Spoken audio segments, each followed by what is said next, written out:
Trish and Rob McGregor welcome you to a place where all kinds of phenomena flourish. Voices whisper ancient secrets, signs and symbols are abundant. UFOs, ETs, ghosts, and even the dead move about freely. Here we meet authors, researchers, and investigators of the mysterious, the strange, and of the inexplicable anomalies that surround us. Step out of the everyday world and take a journey into the mystical underground.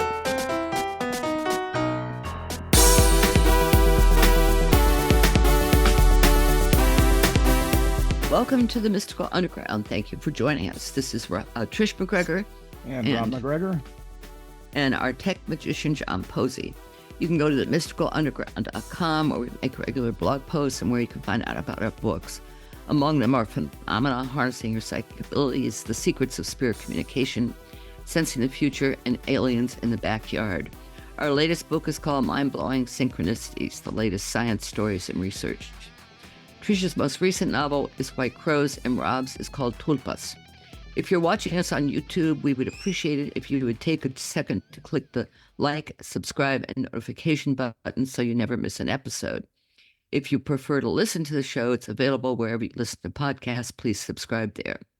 If you're interested in having your astrology chart done, please contact Trish through either the YouTube channel or through the mysticalunderground.com blog.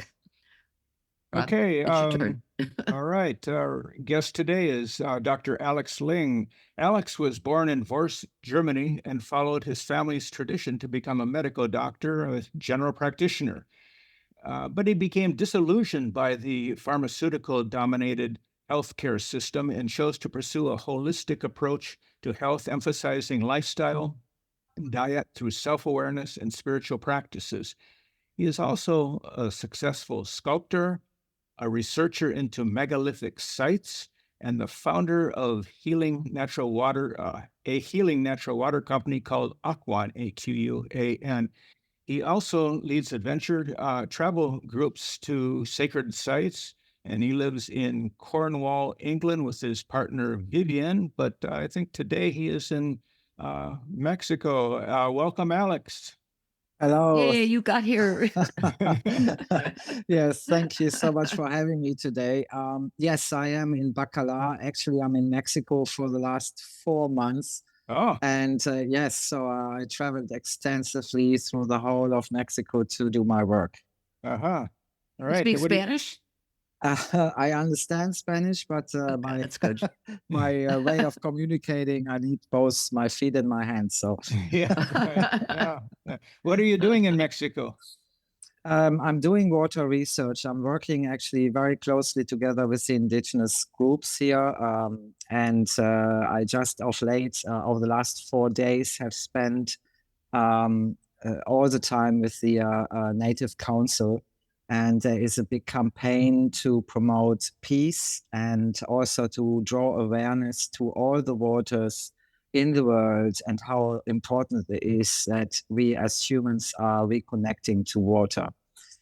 And that is mainly my work. So I'm extracting blueprints from all the different waters to see what kind of quality, not just the quality of the waters and what the pollution is, but also it's really a blueprint which tells you so much more about the water. I am following the works of Dr. Emoto, so he was a pioneer, of course, in that work. And I'm using his method, but I have tweaked it and upgraded it to a different level. So we have a lot of special equipment to extract the blueprint, which is from the frozen ice in the Petri dish. And we have a color image, which gives us all sorts of different layers and information connected to that. And Did you ever meet Emoto? Did you ever meet? No, I haven't. Okay. But I have met some people who studied with him.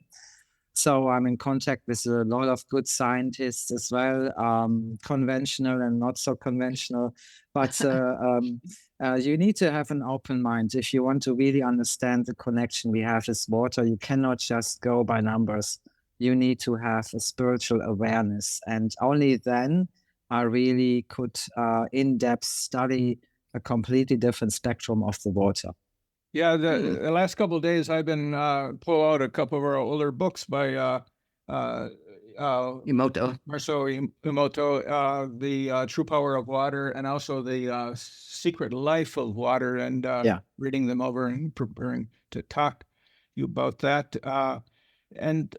So he believes that water carries information. Can you talk a bit about that? Yeah.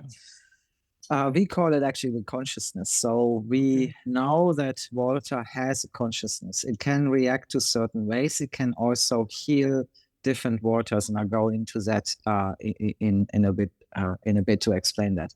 But what we do is, I know that Dr. Emoto has used words and also written messages to the water to then establish that the water has a memory. And water indeed has an incredible memory. It memorizes everything which has been put into water. So that can be just from a water point, if it is a lake, any changes on the outside of the lakes, any kind of frequency changes, of course, also the pollution, but also what people who go into the water. So that has been recognized. And we have had beautiful examples in our work where we had people diving, for example, into the deep water sources to collect a bit of water for our blueprints. And very often it's like almost like a photographic image where they show the person who's diving inside the lake. And so they show like a silhouette of the person and all the different colorations, because everybody has different frequencies. And so they're beautiful images, up to very, very detailed information about the lake. So we can see if it is, for example, a portal, as they call it. There are lots of different earth energies are flowing together. There's so much information. I mean, as of lately, working also with the stromatolites, which are in the cenotes here in the lagoons, and there are worldwide, of course, cenotes. And we have just started to do an extensive research on those because they hold, of course, the key to all life. So they were the first organisms who really produced the life form on our planet. And that is also, again, an information which is captured in the water. So we had all sorts of beautiful little microbes which were showing in our blueprints, and also telling the story of life. And there's just so much information. But yes, water has a memory. So it does really remember everything and anything. And it can be like millions of years ago, and it still carries that memory. What is Are you writing a book?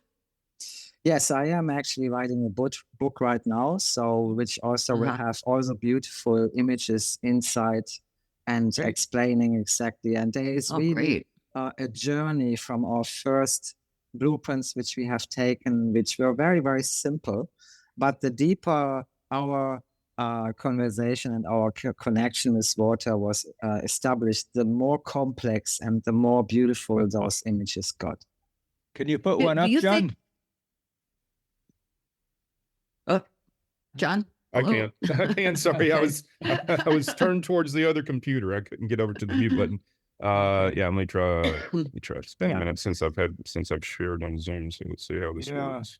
So, Alex, when you go back to these places, do you feel the water recognizes you? Look at that! This is something which I've been talking about actually with the elders just over the last 4 days. Yes, so I explained this very quickly before I answer your question. So this has actually been taken from a very, very special palm tree. And this is from the gardens of a beautiful retreat, which is owned by Dr. Laura, which is at the ocean, Mexican Ocean in Chacala. And so she loves that tree. It's a beautiful palm tree, and she calls it the mother tree. So we used some water and put the water onto the palm leaves, and then we extracted the water with a syringe, and then we froze the water.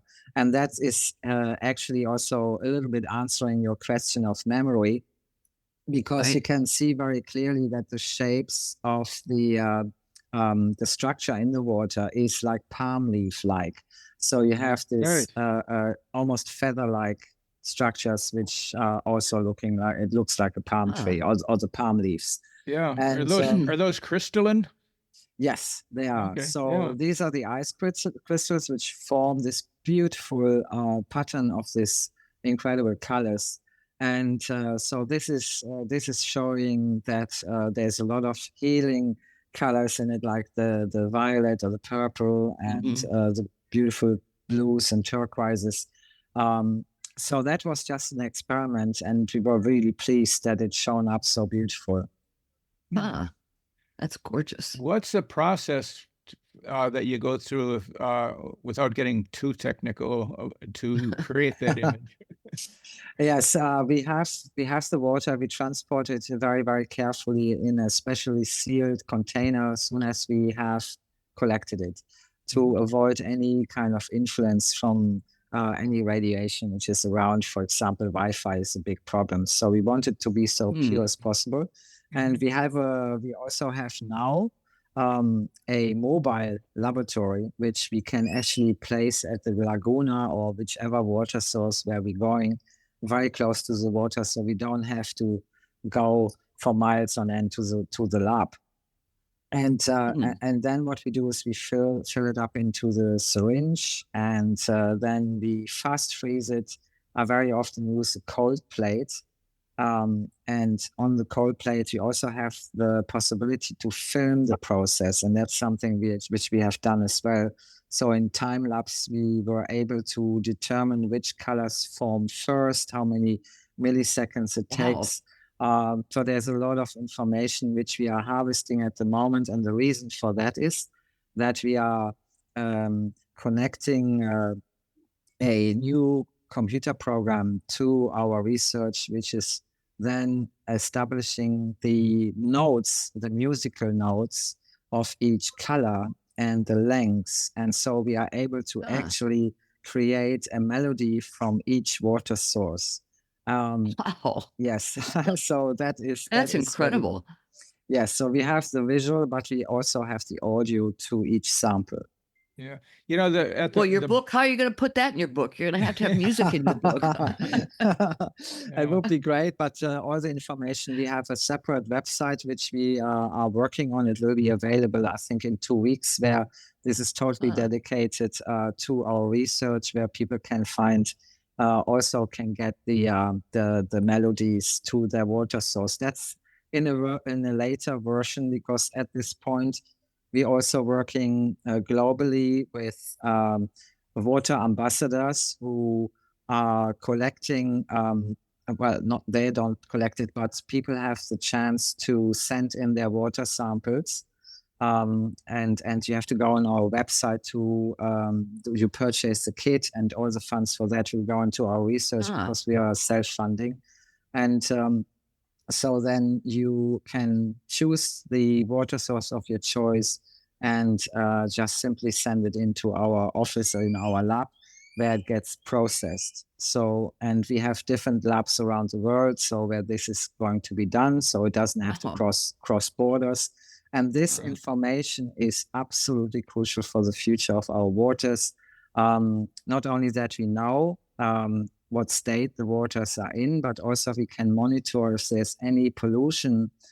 So we have a global network, an international network of water guardians who can raise the alarm bells, and we can join together forces against the people who are literally polluting our waters, and can put a stop to it, because that is one of the main reasons that they get away with it, because there's no international body really who is working in favor of the water, and only a few people know about it. Usually some smaller communities who know that the water is polluted, and so it gives us a really good possibility to actively do something to stop it.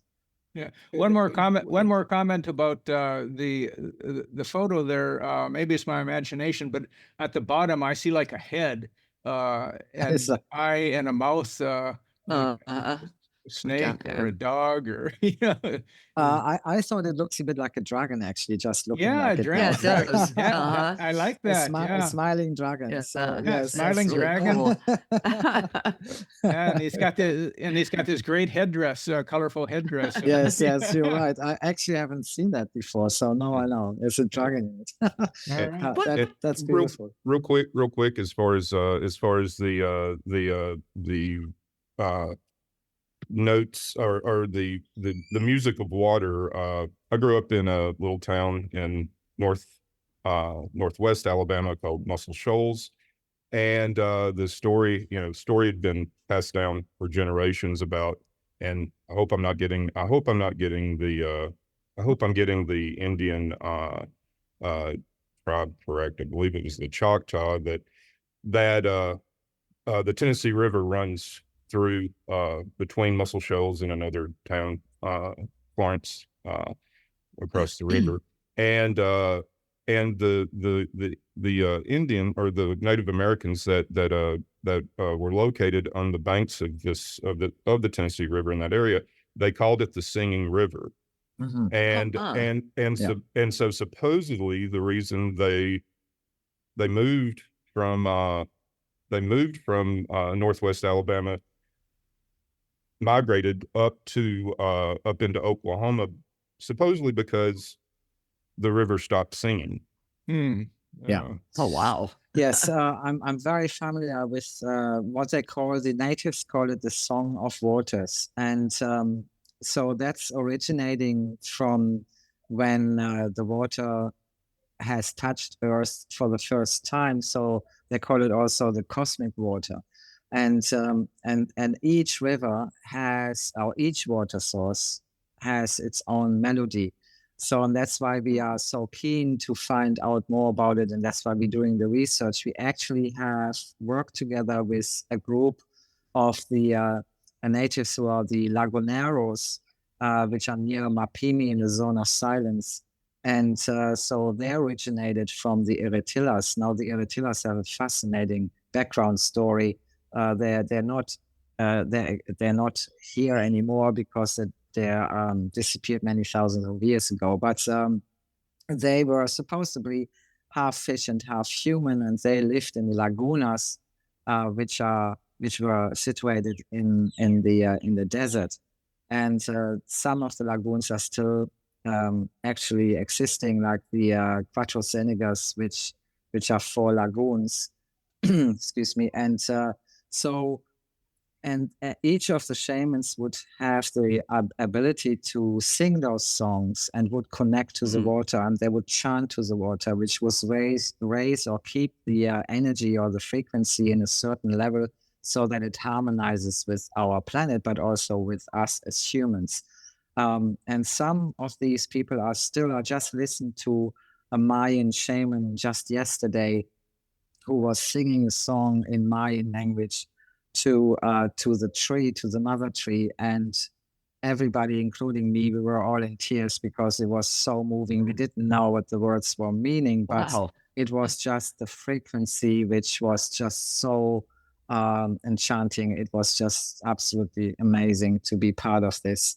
And they would originally sing to the waters, especially in front of the pyramids, where there are the courtyards, and these courtyards would be filled with waters, and the shaman would stand in the center to sing these songs to the water. And then you have, of course, the echo, which is in some of the places where where the pyramids are still intact. You have 4 different staircases for 4 directions. And it echoes. If you're in the center of the courtyard and clap your hands, it really echoes all around. And so it would be the voice of the shaman would create some sematics inside the water, and that information would be harvested by everybody who was present. So this is I have been told this by so many different indigenous people of different groups, and it's so They not only did it with pyramids, but also different megalithic sites. Even in Britain and in Europe, there are certain sites, and there are still stone circles which have standing stones, which are still called the pipers. And the legend is that the pipers would play the flute, and the stone circles, the stone of each stone circle would kind of start to dance like the maidens. And this kind of folklore is widespread through Europe, and it's all the same. So it's there's a lot of things here which connect the water and stone and the melodies or the songs of water. And I think we just have forgotten. And it was not only to create this frequency for the earth and for us humans, but also within that, it was a healing frequency, and it would all keep us very healthy. And I had a talk yesterday with one of the 92-year-old elders of the group I've been part of, and she said, "So how do you heal your people?" And I said, "Well, I'm a functional, I'm in functional medicine, so I'm a doctor, and I used to use a lot of supplements, but I have stepped away from it because I realized that you don't need to overload your body with hundreds of different supplements. That's the same harmful, actually. Well, not quite, but it can be very difficult for your body to function with so many different supplements. So the first thing you do is you clean your body, and then you introduce maybe 1 or 2 different supplements. But other than that, we had a discussion of how healing water is. And it's really all in the water. So if you have a good source, yes. I was just going to ask you, what water do you drink? What do you imbibe? What kind of water? I mean, yes. Well, I personally only have water which is in glass bottles. So I don't use water which is in plastic. Very, very rarely. Sometimes I have no choice because here in Mexico there's very little glass bottles available.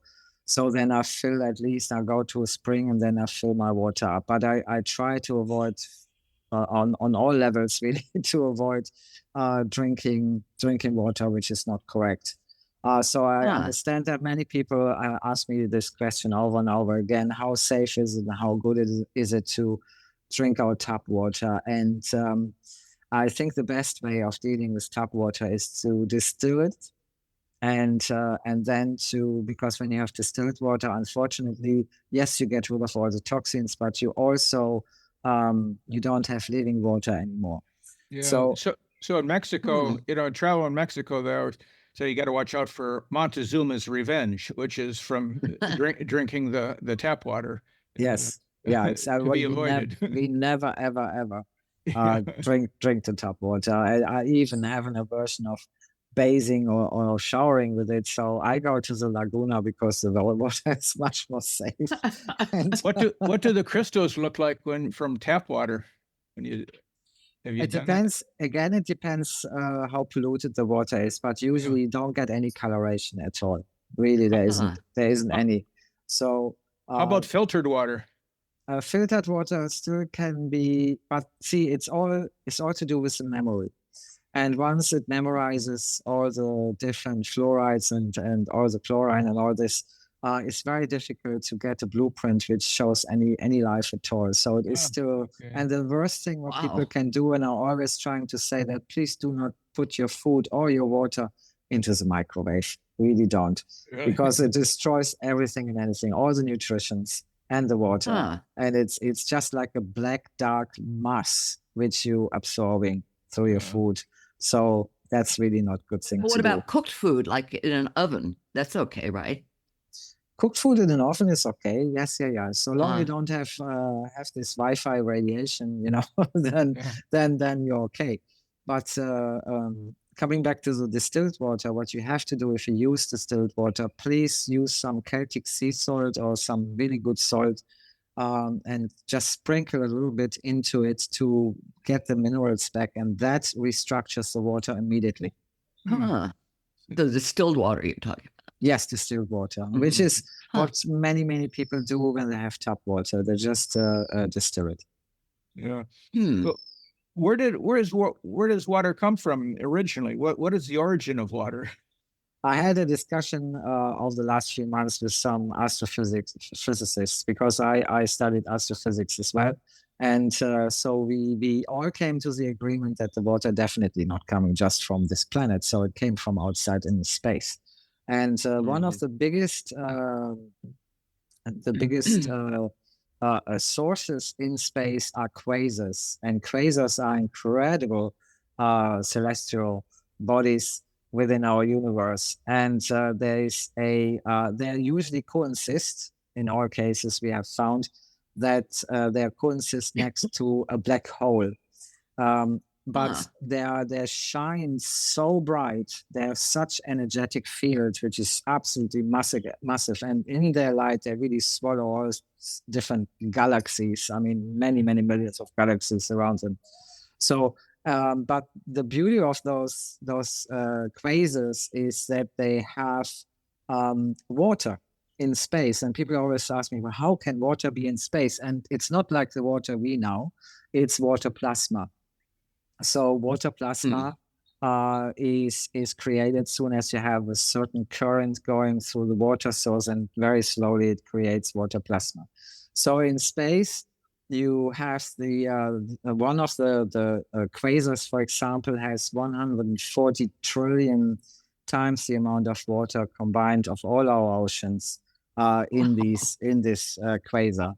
So, and the theory is, and it is at this point just a theory because we cannot prove it, but it is a very educated guess, and I think it's one of the most exciting new discoveries that we all believe that the planetary systems are literally born through those quasars and pick up these water sources. And that would also explain why we have these deep water sources from the cenotes going down like 110 meters, in some cases. And these water sources have still a very similar blueprint or makeup as water plasma, especially when it comes to the stromatolites. What about planets that don't have water? Is there a reason for that? Like Mars? Okay, there is no planet which has no water. Even our sun has water. And that's something which is very confusing because people need to really research that. So if you look at the atmosphere, and so long there is some form of atmosphere, it will have water. And so there are even some people who believe that there is still ice somewhere deep within the moon, for example. If the moon, there are different theories about the moon. Some people believe it's not a real object. So, but I just go with what I know best. And so even on the sun, even within the plasma of the sun, there is water. I mean, and I believe I'm pretty sure we've found evidence of, and the thing is, it's usually frozen water, but I'm pretty sure we've certainly on the caps of Mars, but also asteroids that we might have found frozen water. Oh, absolutely. They carry the water. Yes, absolutely. And some of that water also came to our planet that way. So additionally, so you're very right. It'd be fascinating to see what kind of memory like water in outer space has. It's a shame that I haven't got the sample here. I sent you only a few others, which I would like to comment on if that's okay. But yeah, that's great. So we have found in the zone of silence, it's a huge magnetic field. And the zone of silence is known for this magnetic field, especially around the mountain of San Ignacio, which is an extinct volcano. And so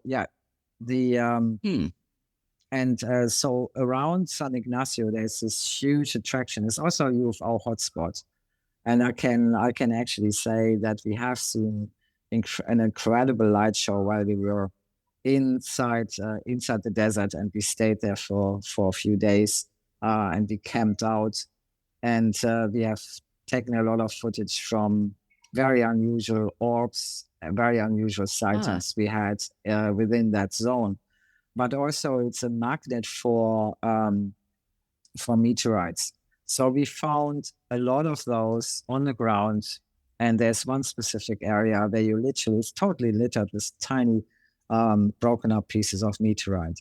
And so we collected some, and then we put the meteorite inside a petri dish, and we poured some local water from a spring over it. And then we took the blueprint. It was absolutely mind-blowing. The coloration, I never seen anything like it. It looked like some really psychedelic picture from the 70s. It was just so vibrant. And the shapes and forms were very geometric. And so it was very, very interesting to see the difference. So yes, I can only imagine what, if it would be possible to collect a sample from the quasar, I would be well up for it to see what would happen. But this one here, the blueprint in front of me, is now the blueprint of the Laguna in Bacalar. And it's a beautiful, beautiful image of what I showed it actually just 2 days ago for the first time to the elders. And they were absolutely certain that the winged phoenix, which you can see, they call it the phoenix, is holding the memory and is protecting the Laguna. So for them, it was something really quite special. And they also said, yeah, it's like the eye. Every portal is an eye. And I said, yes. And they said, if you look from the sky, from out of space even, then you can see that all the cenotes look like eyes. And that's why these ancient sources are very often called the eye. So they said deep knowledge, which makes you wonder sometimes, like when they called all the waters cosmic oceans. I mean, they were so advanced at some point beyond our understanding. And so they were definitely not the primitive people here. I think we are definitely the primitive people because we have lost so much of that knowledge and their ability to forecast things by just the movement of the stars and just being in nature and reading nature is just absolutely amazing. So it's a completely different world. So if we can reconnect those two worlds, I think then we have a very good future. And that's what we're hoping to do with this, all the work we're doing, really. So this is the Laguna from Bacalar. And it's showing... Do the elders drink from this lagoon? They do if they're there. And actually, we have a ceremony tonight between 4 and 5 at the Laguna with the elders. And I asked them if they would be so very kind to collect some water so I can extract the blueprints from the elders, from their energetic blueprint and the water. And they're happy to do that. So that's a really, really special honor for me to do that. And if they agree, then I will share that out with people, but I have to ask for permission, of course. So that's something else. We are very, very respectful in all our work, which we're doing. We always asking the water if we are allowed to take the blueprint before we do it. It's all about harmony. It's all about balance. And it's mainly about respect. And that's what I learned. So I had to really adjust my scientific mind, and I had to learn to go a little bit deeper, quite a lot deeper actually, to understand water as well. Because sometimes we have experiences within the Laguna because the elders know that they call them the beings of the Laguna, the guardians, and they're existing inside the lagoon. So and they lived for thousands of years in harmony with those. And I can only say that since I have adapted my mindset slightly to these, to that belief, and I honor the way they they work with water and are adapted to it. My research has been showing completely different blueprints. So it is really true. What do you mean by the term cosmic ocean? Again, the cosmic ocean is originating from the quasars, and all the indigenous people without fail around the world call the bodies of water cosmic oceans, or it's coming from the cosmic ocean. So, and that is, as I said, it's very interesting because taking into account that we just found out about it, that our science is way behind, and now we're learning really where the water is coming from. But we still don't fully understand what water is, because yes, it has a formula, and we can kind of pinpoint it that way, but we really don't understand its origin. And I think it's so complex, seeing that we are also vessels of waters ourselves, and we are literally walking water vessels, and the impact it has on our lives as well. I mean, life is created. We're all born in water. Not born, sorry. We're all created in water in the womb. So we are used to water. We are water creatures, if you like. So there's so much more to it, and most people don't understand it at all, and they just see water as something you can drink to quench his thirst.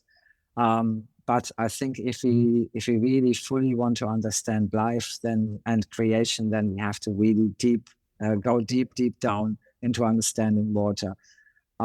Everything resonates with us, everything, and that's why stress has such an impact on us, on our health as well. Because well, do you think eventually, you talk about stress, but I mean, do you think eventually water will be able, through your research, you'll be able to cure certain ailments with certain types of water? Yeah, absolutely. I know so. I absolutely know so, because we have seen that water plasma can actually alter your DNA, and the same as bad water or bad substances which we consume also can alter our DNA to our disadvantage. So that's why it is so important that we are paying a lot more attention to what we're eating and what we're drinking. Real quick, just to back to the back to the cosmic, I guess the cosmic. What was it? Cosmic ocean. Concept. So I mean, would you expect that if we could land a probe on an asteroid and bring a sample back to Earth to examine it, because that's like an organic interstellar probe. What would your so is really, when you say memory, is it just memory of where it was conceived, what it was born out of, or is it collecting, or would we get some idea of where that water's been, actually all waters, even within our body, because we have spinal fluid, which also contains water plasma. So in a way, all the information we have is right within us. We are still connected to that blueprint, of origin of life. So, but yes, if you would have an asteroid, it would be still part of that original blueprint, but it is not the origin. So to find out really where the origin is, that would be, in my guess, the furthest I know is the quasar itself. But it might be that behind the quasar is another firmament and another source of water. Who knows? and that is very, very complex. And maybe it's an infinite kind of it's like the cenotes. They have different levels. And the stromatolites are the creators of our life here on this planet, but they're not the creators of the water. So that's why you have to go further and further and further. So I guess, yes, if you could have a sample of the quasars, I think we would be as close to creation as possible. But I do believe, what I just said, that we all carry that specific blueprint, because in the moment of conception, it is the same energy, the same frequency as the creation of it all.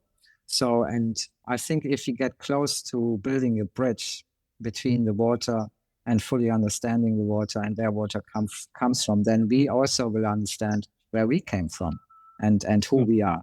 So I guess it could almost maybe kind of be compared to geology, like when we study the different strata of rock formations, and we can kind of trace back the history of the planet through that.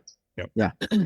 Exactly. So it's just a process, because all these kind of historical events are stored as information even in rock. And I've proven that when I was doing my work with the megalithic sites in Cornwall in the UK, where we have recorded sounds from the megalithic site, from a stone circle. And we could prove that there was a record within that sound, which most likely carries all the information of everything around it happened since it was been built, and maybe even before, because the rock is, of course, a lot older than that. So there are certain ways how we can extract this information, but I think we have to start somewhere to really fully understand. So I pushed the stones aside slightly, because the water was giving me a lot more information, and it was much easier to read those images. And at the moment, the information is going to the point that water is like a child. It just takes on everything you put in it. So it's really like absorbing all the information, all the frequencies. It doesn't care if it is good or bad, because it doesn't know the difference. But some of the very original water sources which I have access to, showing a different communication pattern. And that's why I'm here in Bacala still, because I noticed over the last hundreds or so blueprints which I've taken, that the water started to form letters inside the crystallization. Oh, wow. Yes. And so it's communicating through written. Exactly. So it started to communicate, and it has written also a word, not just one word, a few words, which is really it's very interesting. One of our assistants has, for example, asked, what is water? What is water? Is it HO2? And then it came back with a different formula, and it was HO3. And so it's really fascinating. And I think we're just tapping into something which never has been studied before. And it's almost like you're talking to an intelligence. It's fascinating. Well, now, so let's say at some point somebody could come to you and say, okay, I have cancer, or I have whatever, lymphoma or something. Do you think at some point somebody will be able to say, okay, I want you to drink water from this source that will cure you or heal you? Yes, we already been there, especially in Victorian times. It was very fashionable to go to different water sources and have a spa. And we know that certain water sources, springs, if they're holy springs or healing springs, had certain minerals inside which were good for certain conditions, for arthritis or so on. And we just kind of detached ourselves again from that. So, wow! I just got a bee on my finger. Uh-oh. Yes, no. He had something to tell you. She just kind of went into a little. Okay, she's okay. So are you okay? Yeah, no, I'm okay. I wasn't quite sure what it was, because we do have scorpions here, so I wasn't quite sure what was landing on my head. Yeah, So Alex, I would like to ask you a question again, going back to the megalithic structures, since you studied them in the past, and did you come up with any theories on how these were built, how they were moved? I mean, the hundred tons and tons of Well, like Stonehenge, you mean, or yeah, right. yeah. How are they moved from great distances to? I think they first like Stonehenge, didn't the blue stones come from They came from Wales. Wales, right? Yeah. Yeah, so which is quite a distance. Yeah, so there are endless theories about it, and I do agree. I as a sculptor, I know how time consuming it is to cut a stone, especially when it comes to huge megalithic sites, or the structures of pyramids. And I'm still kind of struggling with that. But I had an interesting conversation with someone who also is into, it's more than a theory because it has been proven that you can use frequencies and sounds to lift certain weights. Yeah. And there are certain tribes as well and indigenous people who would use, especially the flute was a very, very common instrument to use. And they would have very large instruments as well, like horns. But I think that is a very good possibility that there was a different understanding of gravity and that you could interfere with that gravity to a way that you can levitate certain materials. So see, I'm not ruling this out as well because it makes sense. And I've seen people in experiments using even small stones weighing 50 kilograms and lifting them just a few millimeters off the ground, but it was possible with just pure breath frequency. Wow. But now, are you familiar with Marcahuasi, Peru? Sorry. Are you familiar with a place called Marcahuasi, Peru? I haven't been there, but okay, but you've heard of it. I heard of it, but I'm telling you that I've been invited to Peru. That's one of the next destinations on my list, and I'm actually teaming up with Shule, which is she's working with she's from Canada and she's working with all the indigenous people in Peru. So I've been invited to come there. Oh wow! Oh, that's yeah. There's some amazing megalithic structures in it's Peru, 14 or 15,000 feet. Yes, that's right. Yeah, and also very near Cusco, these walls. Oh yes, yeah, enormous, and they're not. The cuts of the stones are at different angles, and they fit perfectly together with laser nothing. Cut. Yeah. The flute cut. Yes, that's right. There's so many things which we really don't understand, like the tunnels. There are so many tunnel systems. I've seen them myself in Turkey, for example, and I mean, we would have to have a show for 10 hours at least to even explain these alone. But there's so much technology which has been used in ancient times, which we do not have any records from, or let's say maybe some of the records have been hidden from us. And I know that too, for sure, because my father was very much active in certain ways and involved in the process of shifting some of the artifacts out of sight so that people would hide them away and not know about it, especially when it comes to artifacts which are slightly telling a different story of our history. And soon as I have something which just doesn't fit into the story, that's when I just don't show it in public at all. And they usually ending up in someone's living room from someone who's wealthy enough to purchase them. So, but yes, there's so much deception and so many lies as well about our history, which I uncovered myself on my journey, meeting also archaeologists. And I've seen how corrupt this world is. So I've been also come into trouble a few times because I was asking the wrong questions, all the right questions for me, but not the right questions for them. Yeah. So, and even in Göbekli Tepe, I mean, we know that there were some tunnel systems connecting the Göbekli Tepe site, for example, with Karahan Tepe and so on.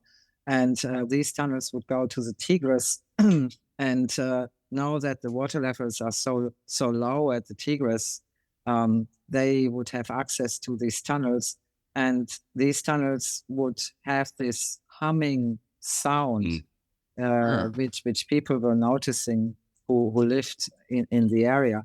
So, and the government would, instead of investigating it and finding out what kind of frequencies, because these are like, again, the frequencies which go into the river of the Tigris.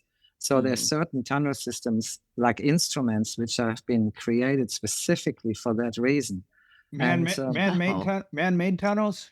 They are made, so they say, man-made tunnels, yes, carved in a specific way, so they would create this sound. And they have been closed. They have been shut down. They've been sealed off, and in so many ways it's been done that way. And even Klaus Schmidt, the lead archaeologist of Göbekli Tepe, who died in 2014, he was, until his death, trying to preserve the tunnel systems of Göbekli Tepe. And then just before his death, I think it was a year beforehand, they just filled it up with concrete. Wow. So nobody could ever investigate. Was his death natural? Was his death natural? Well, I think there is a bit of question mark, but he died quite suddenly. And so some people speculate that maybe it wasn't quite natural, but who knows? Just real quick, because a theory I'd heard not too long ago, relatively recently, was when it comes to the pyramids, how did they move those blocks around? And just, I don't know, maybe in the last 2 years, I'd heard someone suggest that they floated the blocks around, or the stone pieces, and potentially even used water to get them up into position for placement on the within the pyramid, kind of like the tunnels you were describing a minute ago. Yes. So but that did pique my interest when you said that, because that's the second time I've heard that in the last couple of years, that potentially, I mean, because it's totally anti-intuitive that you would float stone around, right? Yeah. So yes. Yeah. And Alex, could that be related to like Emoto's Hado principle? Yes, I mean, and even Victor Schauberger has proven that just by using the right vortices and following the principles of nature, that you can actually let logs float up into, they don't just flow down, you can also push them against the stream up to a high level. So there's so many ways, which we still don't understand fully, but I'm working as a scientist who also is forming some free energy through a hydro device, and that is absolutely possible. If you look at water plasma, for example, I think it's very possible that you can. I mean, this is going now into real science, and but we have established that you can use water plasma as a form of a GPS system. And if and if you, for example, would have a spacecraft, then you would use also water plasma as a fuel, and that is very possible. And if you program that fuel, that plasma, with that specific blueprint, then you would be automatically connecting to that blueprint, which is here on Earth, which could be any location. And that way you would have a very accurate GPS system, but also a very, very fast possibility to travel. and we're talking, I mean, really like a time travel as well. So there's so many possibilities here, which are. Now, have you gone to the Amazon and taken samples from that river? I will take also Titicaca. So we have also go to that lake as well. So we have a few points where we're going, a few river systems from the Amazon. So yes, and we are really excited to go. I mean, it would take years to do all the rivers and all the water sources in Peru, but we are. That's why we're building up this network of water guardians and water ambassadors, so that we have quicker access. Because I mean, I'm getting on a bit now, so I have to find people who support me in their work. And it was I travel quite a lot, and I haven't seen my home in 4 months. So I'm trying really to get as much done as possible. And there's so many possibilities. I'm working with also a rocket scientist who also is totally convinced that water plasma is the answer to our fuel problem. And there's so many things which we can do if you fully understand that. Yeah, I think How are you going to write this book? This is so complex. I mean, what are you going to focus on?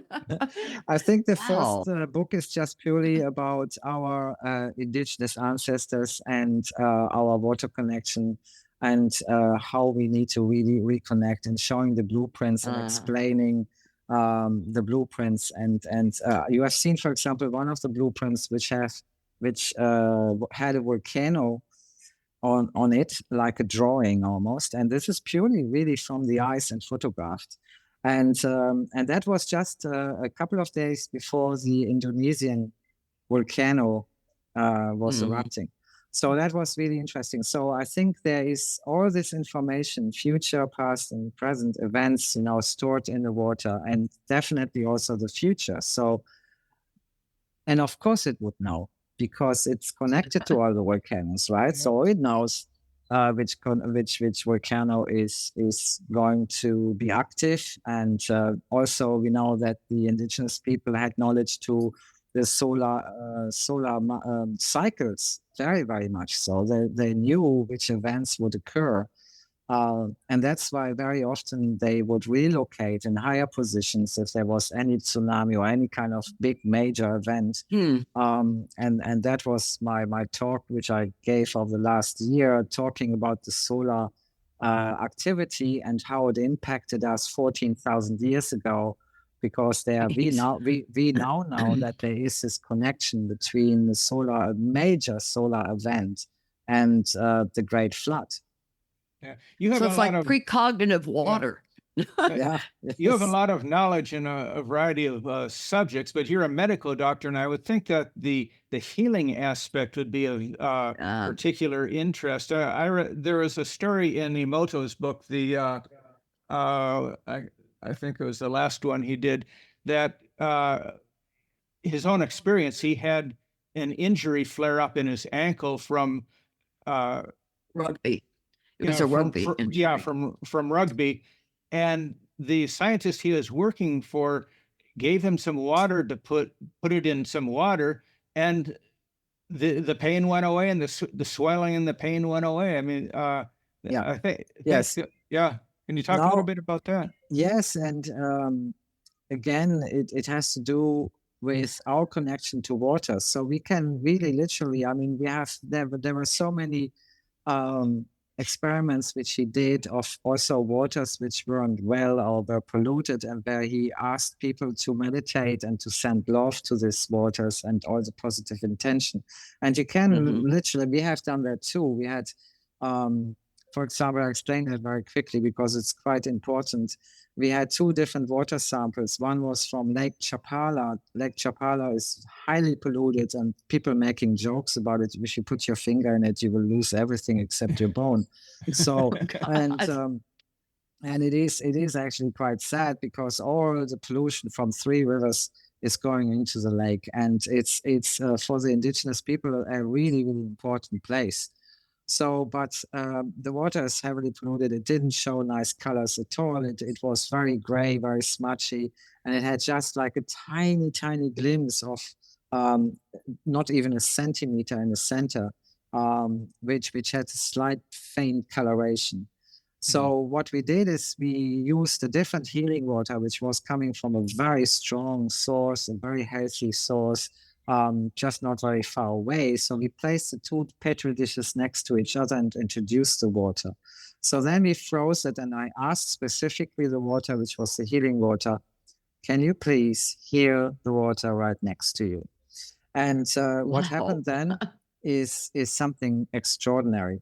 We took one picture before I asked the question, and then one picture which was taken just after I asked the question. And the next thing is that the healing water, which had all these beautiful colorations, was blank. It was blank, completely blank. There was not a single bit of color.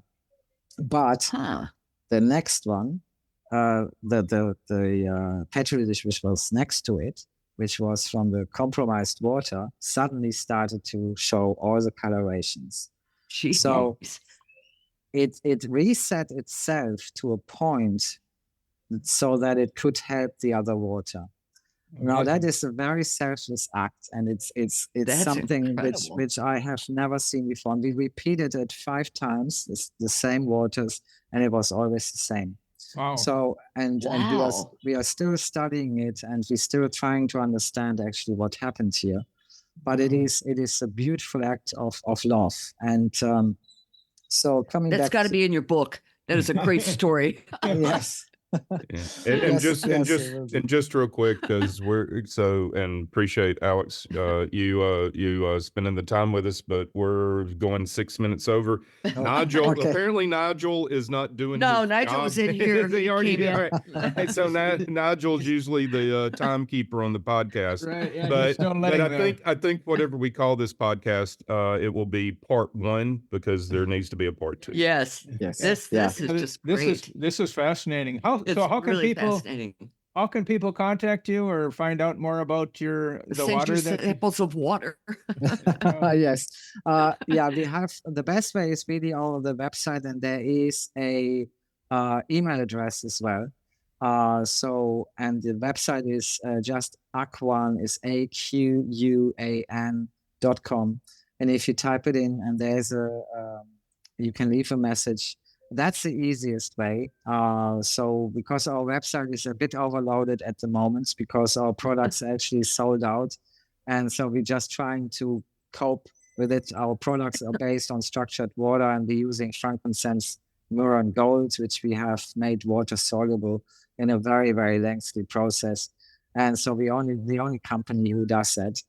And that's really worked very well from coming from, especially working with clients who have cancer. That was very, very a personal importance to me because I had 2 friends who had cancer. And so, yes, it's still a long way to go. But at some point, I know that we can have a blueprint of the water which can be introduced into our water, and it will heal us. And I think it's very possible. I just have one final. Fascinating. I just have one final question, as personal one. I drink a lot of sparkling water. You think that's okay for you?